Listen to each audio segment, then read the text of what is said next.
Hi, I'm Mary, a librarian and book reviewer with a focus on stories written for kids, tweens, and teens. Today, I get to share with you this book called Richard Scarry's 100 First Words. This is a book that introduces readers to 100 first words, mostly ones that you'll use on a daily basis. And this particular edition is in both English and Spanish, so whether a family reads English, Spanish, or both, you will have a lot of vocabulary to learn and to remember while you're reading this book.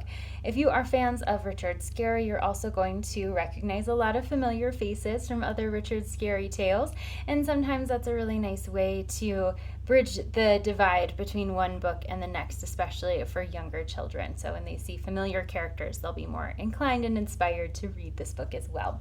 So as you're going through, you find different occasions to learn new words. So while you're waking up, the things that you might do in the morning, and you see characters engaging in those behaviors, getting dressed, and you see little bits of the characters kind of hidden in and around each of the illustrations.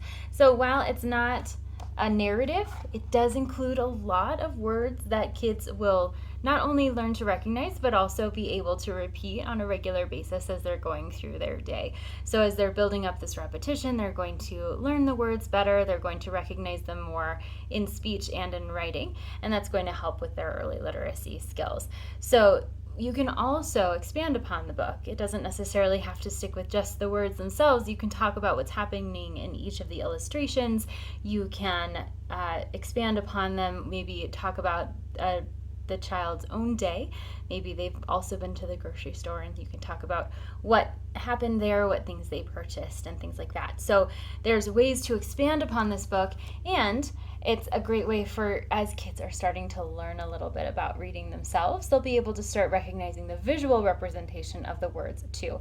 So this is a great book for a wide range of ages, so from the ones who are pre-literate to the ones who are beginning to have a little bit of that understanding of the written word, and everything in between, especially if you have English and or Spanish in your home. So if this sounds like a great fit for you or for someone you know, I hope you look for it wherever you get your books.